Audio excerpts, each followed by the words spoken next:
Good afternoon, everybody. Thank you for joining us. Today's talk is TritonGPT, and it's being presented by Vince Kellen. There will be time for questions at the end, so keep those in your brain and just come up to the mics when you're ready to ask questions. Thank you. Thank you, brave souls, for being here late. Appreciate it.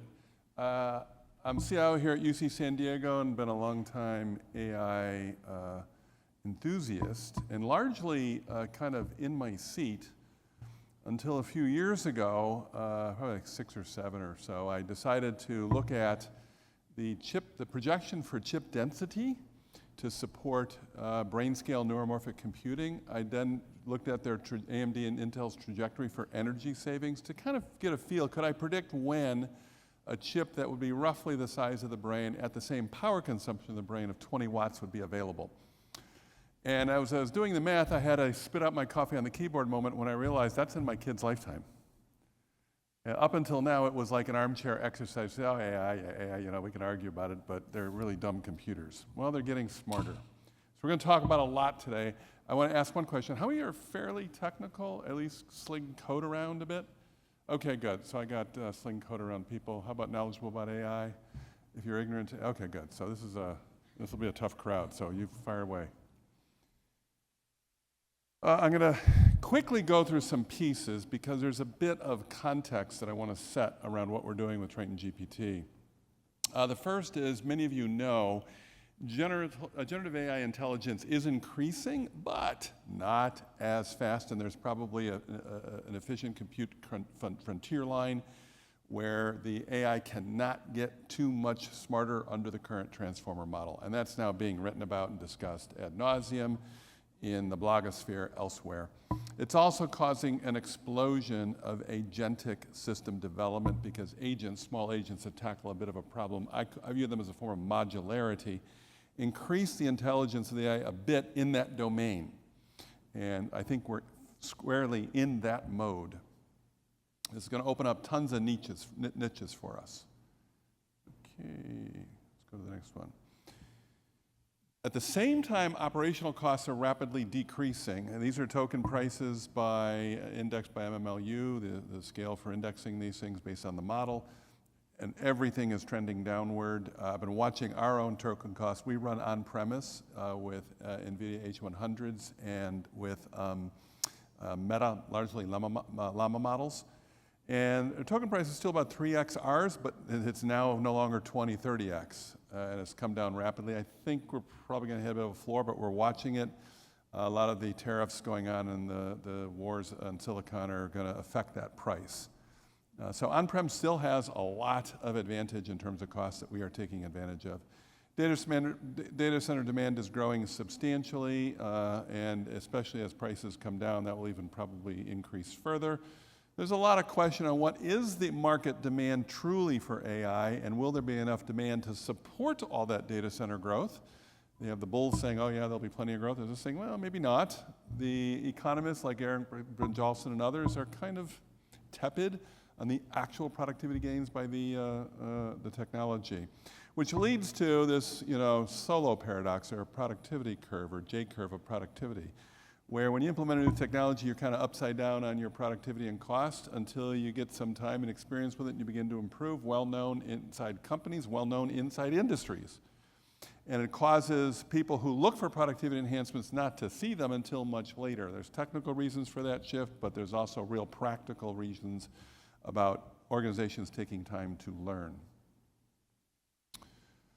Now, here's another perspective on it. And some time ago, which feels like 100 years ago, even though it might have been only 2 months ago, I wrote this prompt into Perplexity on their deep research model. And it took me a few minutes to write that prompt. And then it chewed on it. I asked it another prompt to validate all the data, found some errors of it, and I had a couple things I wanted it to bump around in terms of how it produced the columns. And then I downloaded the data into Excel. I actually copied and pasted it into Excel. And I spent the next half hour being an interior decorator, deciding colors, right? So like 6 minutes or 8 minutes of actual research time and more interior decoration time. So I did essentially the same charts on data that the AI found. This is exactly what AI is great for, getting knowledge to people faster. Now, you've heard about reasoning. I have a bit of a cognitive psychology background as part of my PhD work. This ain't reasoning, folks. This is called torturing the LLM until it confesses, just pounding it with questions over and over and over until something good pops out. And if it happens to look like first-order logic, wow, it's doing first-order logic, baloney. We're a long ways away from that. And there's no learning in these systems. It's not true incremental learning. You can get data in a vector database, and it helps. It's called a minor form of learning, but we don't have true learning. What's going to be needed to support reasoning? Encoding new associative learning in the LLM on the fly. So new domains of knowledge coming in. This has all sorts of data sovereignty issues. Do you want your corporate data in OpenAI's LLM? Probably not. So cordoning off and doing that at that hardware level is still an unknown problem or not solved problem. You also need to be able to extract, encode, and replay faithfully crisp logic, relational reasoning or first-order logic. They're related. This is a unique human skill. By the way, humans are primates. Our optical part of our nervous system in the brain overwhelms, and we actually think with our eyes, or the neural processing that supports our eyes, literally. And part of that processing is first-order logic, or even algebra, like A plus B over C. That is very akin to the same part of the brain that teaches us how to throw a spear. It's a sequence of actions encoded and repeated over and over and over and improved over time. And then it gets solidified as a memory trace, and then you can perfectly execute that with recall. And that's not what LLMs do at all. Interesting about this is we conserve energy as we practice. LLMs do not. The tougher the problem, the more energy they conserve, the more time you ask it, same amount of energy. The human brain is hardwired through chemical and physical property changes in the brain to suddenly conserve less energy. The way we measure the difference between an expert and a novice on a task is the expert's brain is not lighting up like a Christmas tree, and the novice's brain is lighting up like a Christmas tree. So as you become more expert, your brain gets uber efficient. If those three things happen, which they may in some different future, we're going to be in a different world. But for the next 5 years, we're not. So we got limits here. I'll ignore that.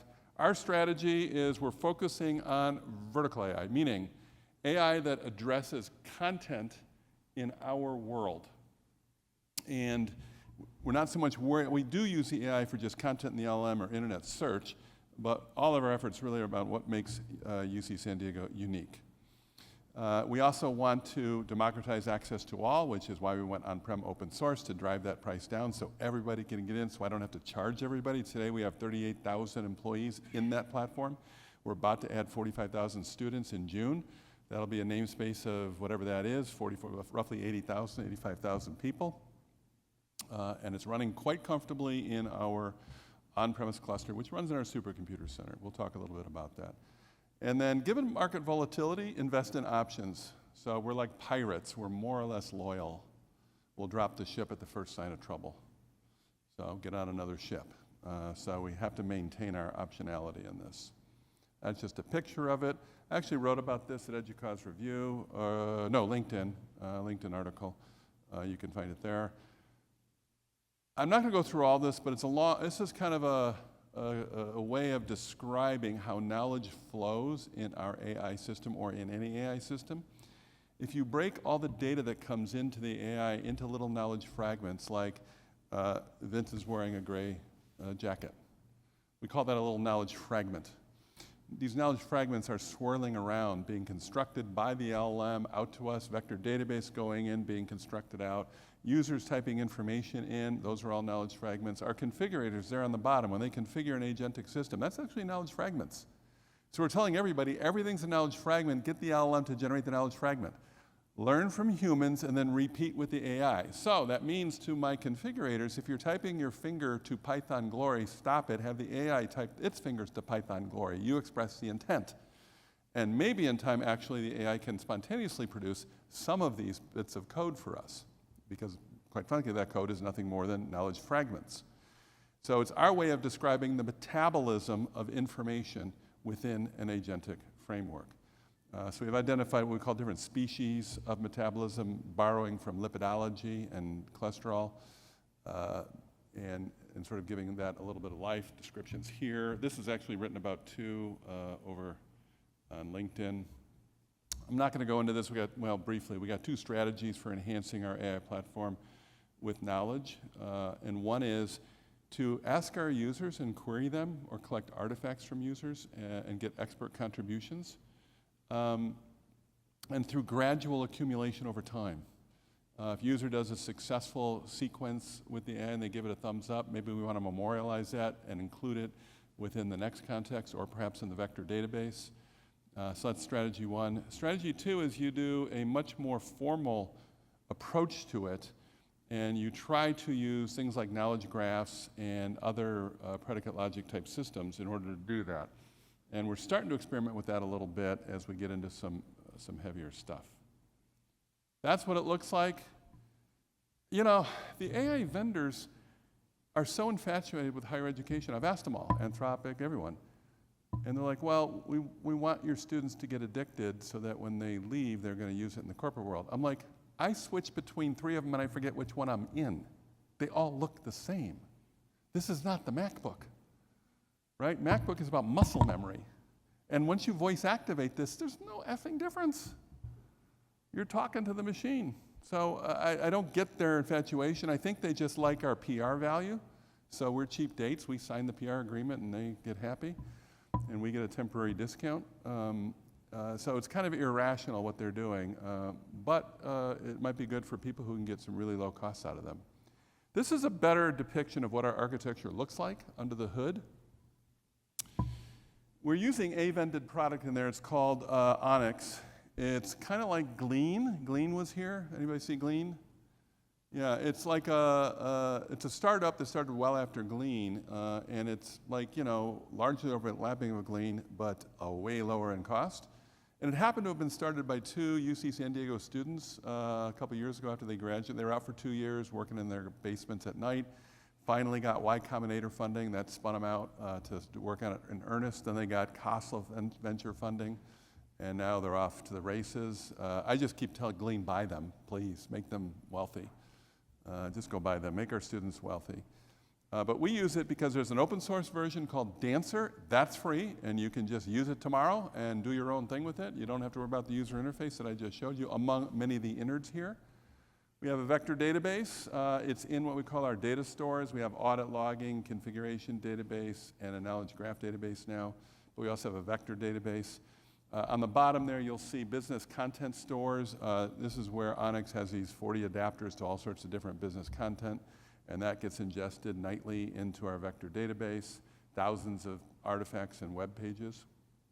Our activity hubs are our structured relational data warehouse data that we use for BI work using Tableau and Cognos, but now we're going to show you some examples of how we're using the AI to form the SQL.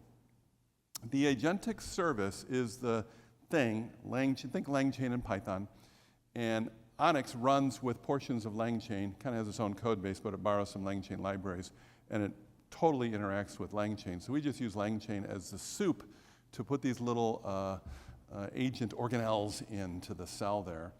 And the tools represent things that are specialized to go after specific bits of data.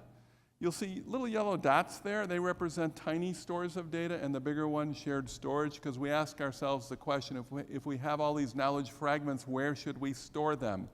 It turns out lots of places depending on the reason, most notably performance. Meaning if the small knowledge fragment is very proximal to the need, we don't have to slog it out of a data warehouse, we don't have to slog it out of the vector store. We can just simply reach into the storage that's in the agentic service running in the GPU cluster right there. And so we get optionality there on it.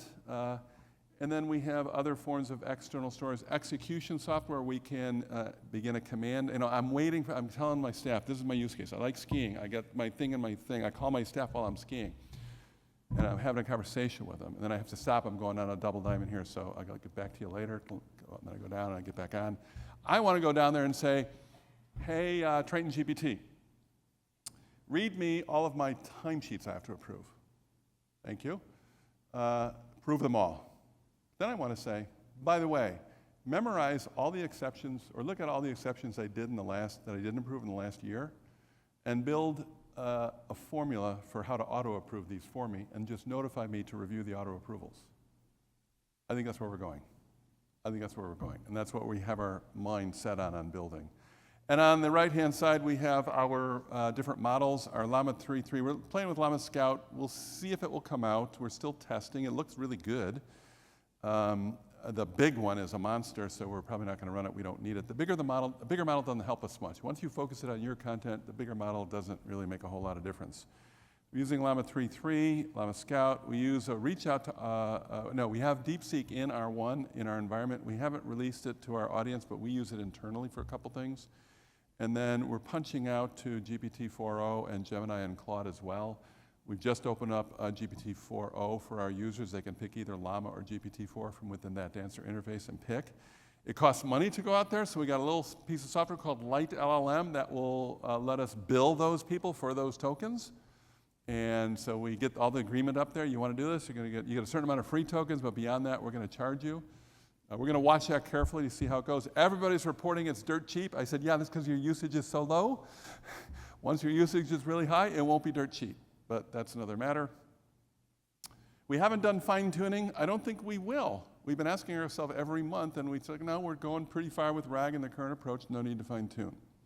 We're working with different embedding models to get into the vector database or into context. There's subtle differences between embedding models, so we'll take advantage of that. Now, something happened in the last couple months. MCP and A2, it's supposed to be A2A. The Model Context Protocol from Anthropic is a protocol designed to allow AI agents or AI things to talk to enterprise systems in a very consistent way. And then the Google Agent-to-Agent protocol allows agents to control the flow of knowledge fragments between themselves, agent-to-agent collaboration. Right? So we depict that here kind of in this spirit of a cell and how things get in and out of the cell. That blue A2A bucket is how the Google thing will say, hey, this agent, our agent is going to talk to your agent and schedule a dinner date for us. Right? And so it might be two agents collaborating across the boundaries of the institution. And then the MCP layer is just a general layer for how we connect to all of our external systems, and those little authenticator things are the, think of a single sign-on or whatever authenticators you want to have to verify the identity of the person coming in. I think between those two, we're in a whole new world coming ahead. And here's the way to think about it.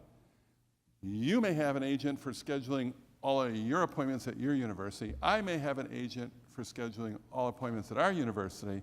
But there's no reason why my agent can't talk to your agent to schedule our phone call.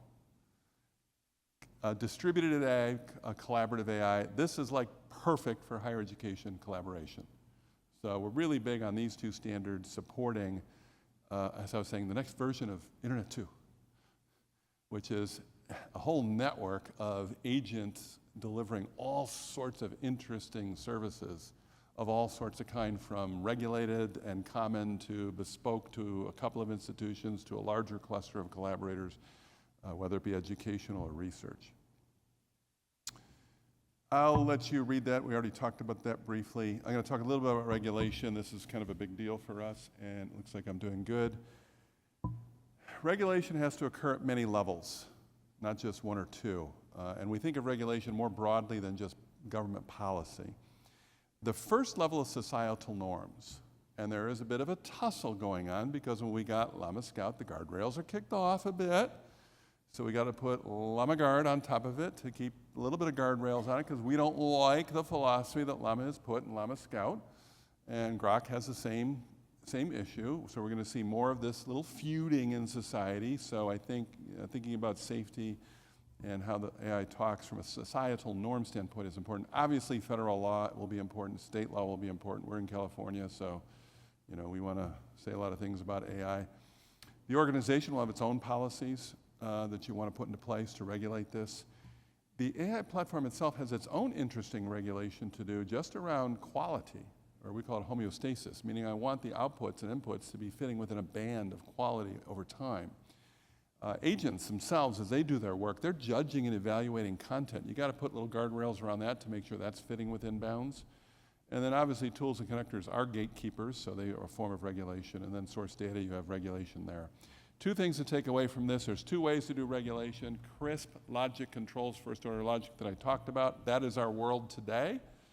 However, the LLM is a probabilistic determiner, and it is a judge today. It judges between two answers in a probabilistic way about which one looks better, right? So we now have to get good at regulation using probabilistic regimes. It's going to drive the audit people effing nuts. I think there's a new job here, though, called AI forensic pathologist. You come in after the fact and you talk to the AI to get it to try to tell you why it decided to do what it did, right?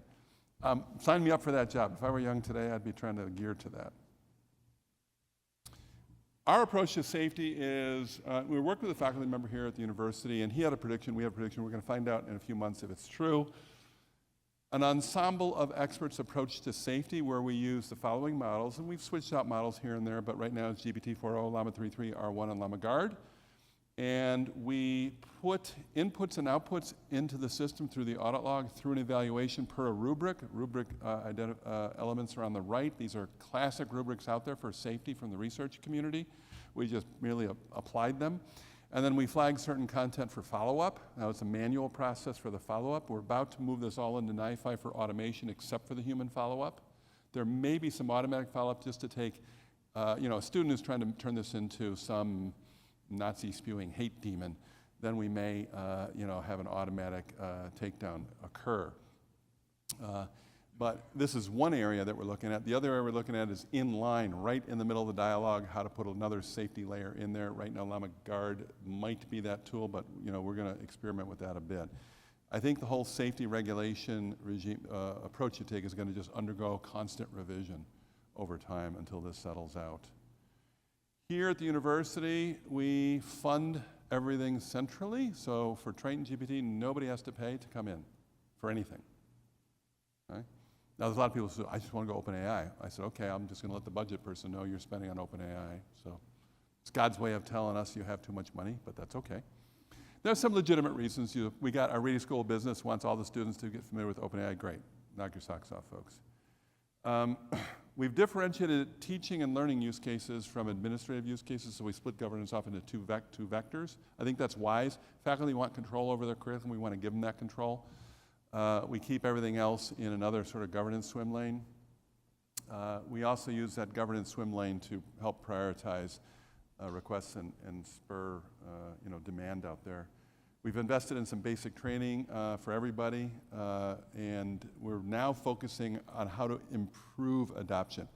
We've discovered in our logs the first thing people do when they come to an AI system is they search for their own name.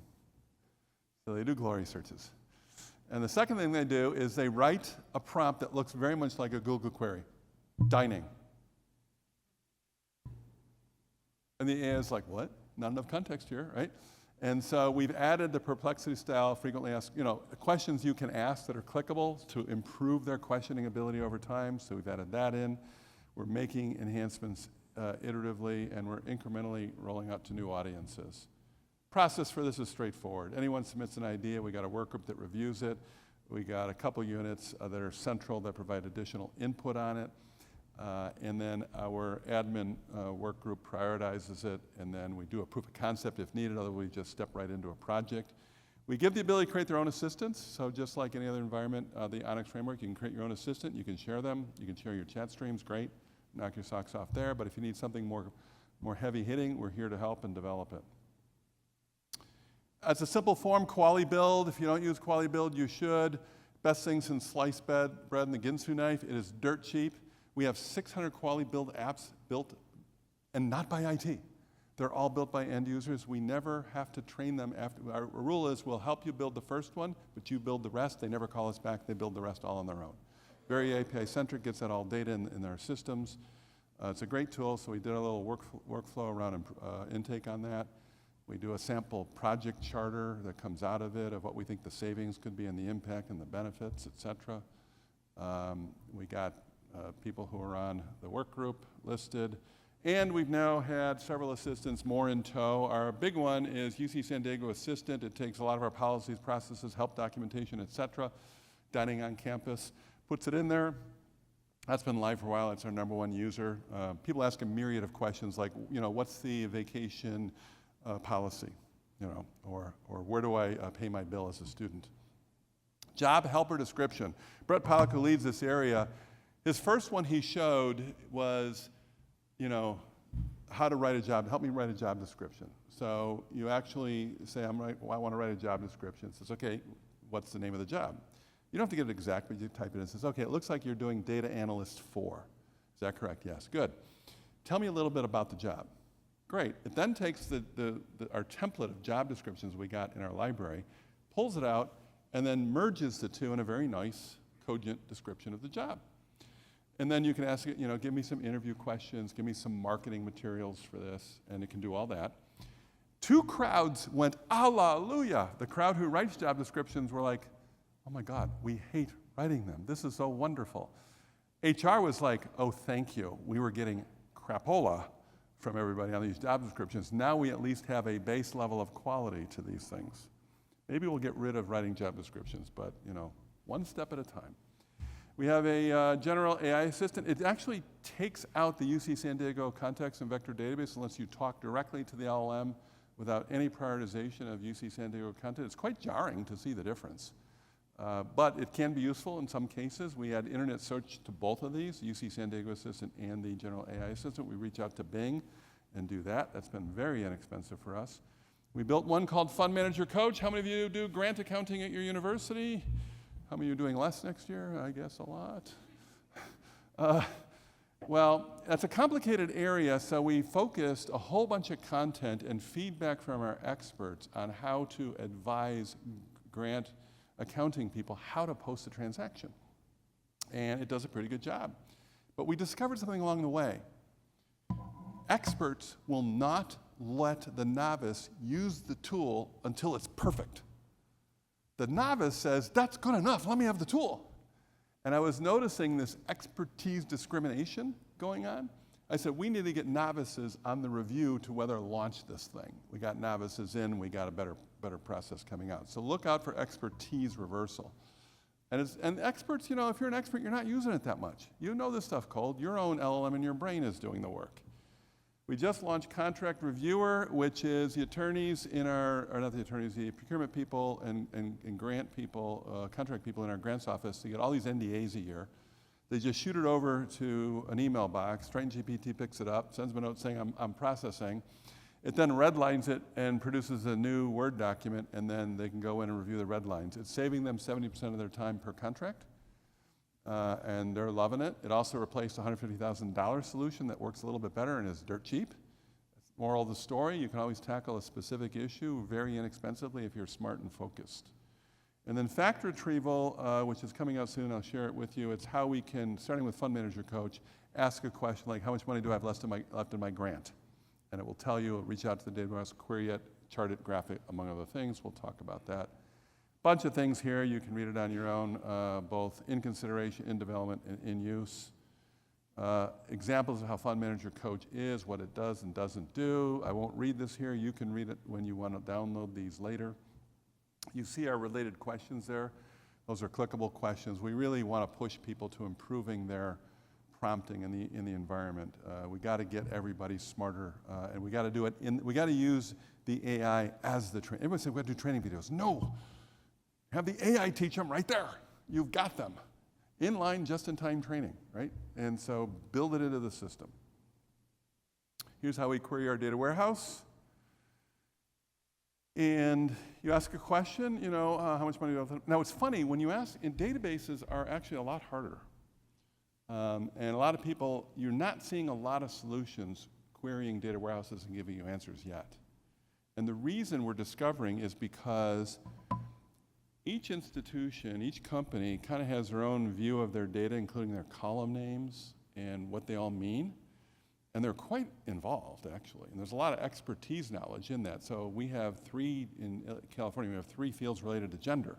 I don't even know the differences between the 3, right? So there are experts who can go on long about, well, lawsuit this, that's why, here's the difference between them. We captured that knowledge, put it in there. And so we then retrieve those knowledge fragments. We retrieve other knowledge fragments like successfully run SQL statements before. If it's successfully run, why regenerate the SQL again? Why torture the LLM if you don't have to? Grab it right from the knowledge fragment. So you can kind of see we're saving things under the hood all over the place and then trying to bring them back.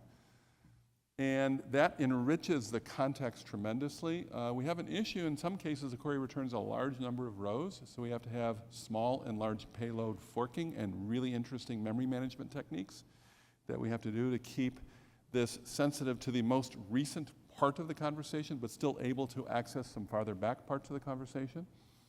And these are all little tricks you're going to do in LLM land to get high performance out of these things above and beyond what comes out of the box. And so far so good. And then we've added Python libraries for bar charts and line charts. We run SAP HANA. SAP has this great documentation team that produces wonderful documentation with oodles and oodles of code examples. So we threw that all in the vector database. And now we're about to say, hey, I'd like to take my 10-year history of grants and do a logistic regression based on these discrete variables and these continuous variables. And then poosh, have the user type it in. We feel this will be a huge barrier to entry lowering for people who really know advanced analytics, statistics, and machine learning, but don't have the fingertip skills. In fact, if you look at a lot of researchers, that's what they hire the graduate student for. Fingertip skills on keyboard to do the R programming, because they don't want to do it. This can take that away, potentially. Longer term, this is where we're going to be. And then more importantly, once you've successfully run it, no need to execute it again. Just say, hey, I ran it again last time, or if the question looks close enough, it runs it again for you a second time, perhaps with a different parameter change. This is where we're going. This is where we want to go. There's our contract reviewer. We did email because that's what they were doing before. Everybody was sending an email to an email box and the company would pick it up. And so we said, well, we'll preserve that and later we'll get you to do this right in TritonGPT as well. And so we've been putting a stopwatch on how much time we save, about 70% of their time. And now we're going to expand to many different contract types. Along the way, we discovered, okay, surely everybody can agree on how to amend a contract. Well, our two best lawyers had a fight over how to do it. And so this is rule number one about knowledge tests. They are idiosyncratic to the human. And so you have to decide which ones should not be idiosyncratic to the humans and which ones should be idiosyncratic to the human. I think NDA contract legal language does not have to be idiosyncratic to the person.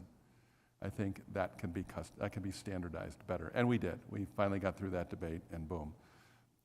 And so you get there's your red line highlighted, et cetera. It does a really nice job of it. This has had a lot of impact on how we think about our development methodology. It's sort of like DevOps, but even faster, with a difference in that your audience size may increase in scope or decrease in scope. Typically, we'll deploy a solution, even if think of it as forever beta, but not quite, or forever beta plus. The solution gets released to 5 people. We let it go, get feedback, get thumbs up or thumbs down on it. Then we go, okay, good to go, let's go to 30 people and just repeat. Then we go, okay, let's do 100, okay, 1,000, let's kick it open to everybody now. And be ready to scale back along the way. So it's more of a continuous delivery model, not quite daily, but certainly more than weekly, we know that. And with the ability, fortunately we haven't had to contract down too much, but you got to plan for that. So it changes how you think about the methodology of deployment. We are now hosting other institutions into this environment. San Diego State University is in. We had a $1.5 million grant, largely to them. We're providing the infrastructure. They're doing some learning tutoring applications. Cal State University's Chancellor's Office is using it. While they did the OpenAI deal, that doesn't give them access to all this agentic soup and development and vector database stuff. They can take advantage of it. Berkeley's now using it. We'll show a little case there. We're finding as institutions come on board, we don't spend much time teaching them because it's pretty easy, actually. It's easier than running an email server, quite frankly. So what we show them, here's how you can ingest your content, great. Here's how you can prioritize it up or down, great. And then they just kind of take it away from there. And we're finding young students graduating from universities are very good at this. Not all of them, but some of them are just like, they probably were born for this. Our UC and our Agriculture and Natural Resources is on board, and Farley Dickinson, we hope to get them on board here shortly. Here's an example of multi-institution collaboration. They decided to put a little widget at the bottom called Ask Bear GPT. When that opens up, down below it says powered by TritonGPT. So we had to insist we get our brand in there at least a little bit. And that's going to be interesting because now through the Onyx framework, we can drop all these little widgets anywhere we want. And then you can design the flow on how it will prioritize certain content for that. And I think this is going to be the dominant way. I was just this past weekend in Apple ID account lock hell. Has anyone been there? I won't bore you with the story. All I can tell you is they're AI SUCKSs. Right? I said, move over AT&T. There's a new king on the block here of support problems. I'm going to talk a little bit about our future. And here's one that's kind of fascinating. And Llama released a paper, I don't know, 6 months ago, large concept models. Anybody remember that one? They're trying to take it above the token into this concept level, which has more semantic meaning than the token. Fascinating. We'll see where that goes. However, when I read that, I'm like, oh my gosh. If you design the concept and its underlying structure to include a couple places to add things on the fly, you can trace where the knowledge is flowing in the system, right? And so we'll be able to trace data all the way through the system. Now, I'm going to give you an example here. This is Luc van Loon, a researcher in the Netherlands who's been pioneering some analysis of how human beings metabolize protein. So they take a cow, they take radioisotopes, put it in something they feed the cow eats it, it turns into protein, dairy, or meat in the cow with the radioisotope attached. They then either butcher or milk the cow, give it to the athlete, and then they trace where that protein shows up in a muscle. They're doing trans-species tracking of protein molecules. Surely we can do something in AI land. If you do this, think of the IP challenges you can solve. It's like a little mini version of blockchain for every knowledge fragment, although not quite a blockchain. It's not keeping the history of everything. It just lets you put a tracer on it if you want to put a tracer on it. We're also thinking about how to use TritonGPT to help automate evolution of itself. I hinted at that earlier. We're not quite there, but I got my teams thinking about that. Wherever we can, think of it, where everybody does this, think about how to replace that with the AI doing more of that and the human expressing intention more and more. So we call it vibe program, or whatever you want to call it. It's replace the fingertip glory that everybody experiences. Because we need to move faster, faster, faster to get this done. Now, along the way, you can see all the safety considerations here. If TritonGPT actually does automate evolution of itself, where do we end up? I don't know, we'll find out. I do think these interoperability standards are going to be really big. And so this can set up all sorts of interesting things. Rather than thinking about universities publishing data sets, they can publish an agent that sits above data sets and not just enables access to the data, but raw analysis of the data through a natural language interface. Then institutions can collaborate about, okay, who'll do what, versus everybody do the same thing over and over again. You now have a distributed shared infrastructure writ large that can work quite nicely, potentially. So I think there's tons of opportunity to rethink. And on the learning side, oh my goodness gracious, yes, if somebody does the perfect geometry tutoring thingy, offer it as an agentic service. Don't offer it as a screen. Give me the agentic service and let me consume the agentic service. So I think the sky's the limit now. There's an endless collection of things we can pursue and chase. So that's our future. Ask Jarvis, right? I'm going to pause for questions here. I got plenty of time. We got, I think, 10 minutes.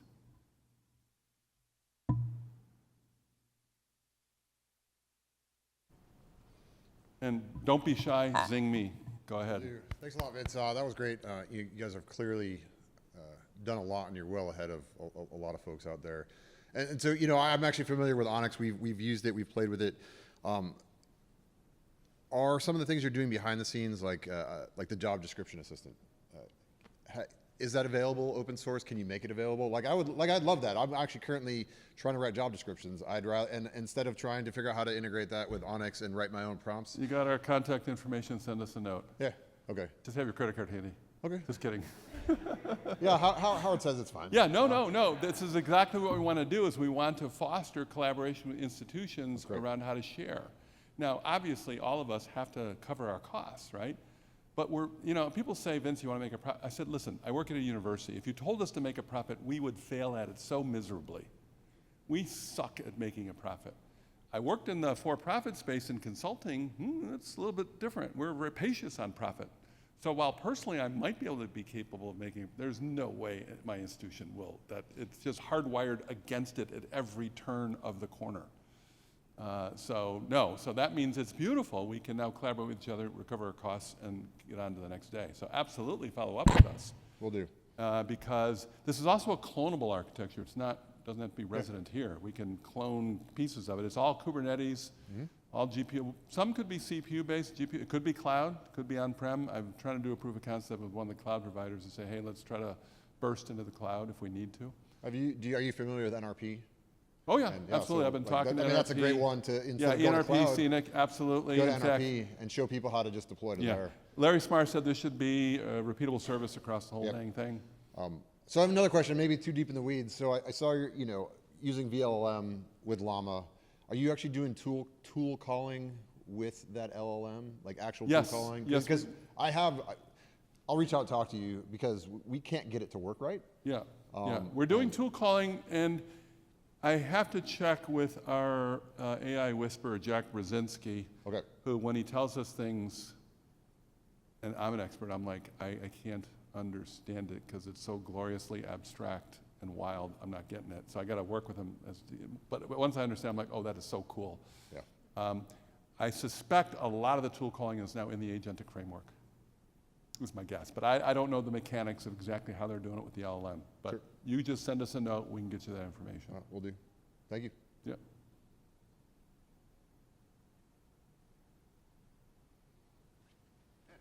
I had a question. Well, first, a comment. First time I heard you're looking for job descriptions, Carl. Always learn something every single day as a CEO. A lot has happened in a year, right? Technology platforms change, and they seem to be accelerating the way things change. Every day there seems to be a new framework, a new stuff. How do you envision keeping up with that rate of change? Keeping up, it's an interesting point because the open source community is really helping us with that, right? So new model comes out, open source, we just pop it off, and within a day or two we can deploy it. It's become very easy to do that. My team is small. I have about 5 people on the team, and student workers as well. So it's a very small team, and we've kept it small deliberately. I'm this 2-pizza team type of person. And we've been able to kind of keep up, but again, we're focusing on content and processes that are in our institution. We're not trying to keep up with, like, if Anthropic's going to do coding tools, we're not going to do that, right? So let Anthropic master the coding tools. I'm not going to try to master what Copilot's trying to do. I'm trying to do anything that connects to our content and our data that you don't really want to throw out into the LLM land for them to consume and have. And even if you do, you're not going to get the priority. You need to get your content prioritized appropriately. So we've been able to keep up, but we're staying very focused on, vertical, what's unique to us. Anything that looks like broad, like I'm not going to do a geometry. I got a faculty doing geometry tutors, but sooner or later a book publisher is going to own that, or somebody's going to own geometry tutoring, at some point. So we want to pick our targets where it's not likely there's going to be a good horizontal play for that particular solution. So it's mainly keeping up with the reading, but we're using AI to help us with that. So it's a little bit of a challenge, but it's also part of the fun. Hey, Vince, thank you for this. Can you talk at all about the institutional data that you exposed to the large language models and how you got through any kind of challenges with data stewards and data ownership? What's interesting about public universities is when you actually analyze what is not foyable, it's a small set of data. large reams of our data are public. So what we did is we just started with policies, procedures, websites, directions, all sorts of things that help us with administration, as well as descriptions of our degrees and programs. You can ask TritonGPT what degree will get me here in the least amount of time. It does a good job answering that, nails it every time, because it knows the credit hours to get out from the different degrees, and it can tell you that. And so start there, and that's enough to keep you going for a long time. Now, our data warehouse, that is private data. We have 15 billion rows in our data warehouse, so it's just a lot of data. And so we want to preserve, I won't say the security, we'll call it context filtering, meaning I want the user to ask questions about data that they really know, not broader reaches of data they don't need to know. And we control the security for that in the data warehouse platform, so the AI is treated as like a user, doesn't know anything about the user except the user credential. User credential is passed to the data warehouse then figures everything else out. I actually engineered that part of the solution on how to talk to the data warehouse appropriately. And Jack, our AI whisperer, engineered the other part, how to grab the data out and do all the machinations in it. So you got to think carefully about that. Will we put private PDF documents? At some point, yes. We have a Highland On-Base with millions of documents in it. We got on our roadmap to do a tool call to pull it in. I know large corporations, and Glean talks about this, they just take all those, throw them in a vector database. Maybe. Maybe the abstract's in a vector database, but the individual content might be better managed in context. We'll see as we go through that. That will absolutely probably have to have a security layer, and some of this, especially faculty stuff, probably never see the light of day in it, because faculty, just going to say no, right? Fortunately, there's not a lot of productivity lift from a lot of that data anyway.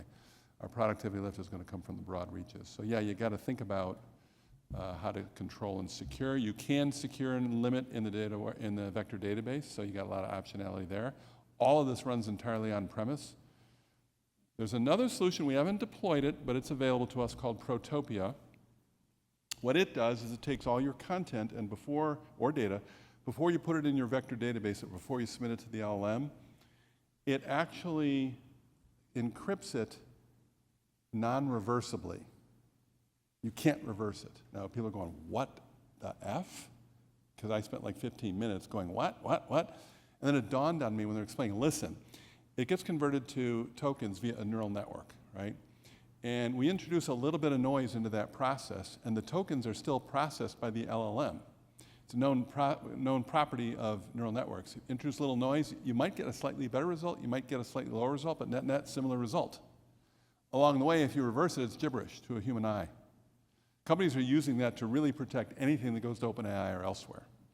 We have that option, we can do it in the vector database. The return trip, however, has to be encrypted normally, because you have to be able to take those tokens and come back and convert it to text, and the user can read them. And I expect even more developments on that return trip to make it harder and harder to pierce that. So corporations are thinking of ways to hide their secrets from the cloud providers. Time for a couple more questions. Thank you, you've all been wonderful. Hopefully this has been helpful, and any more information, just contact me or Brett.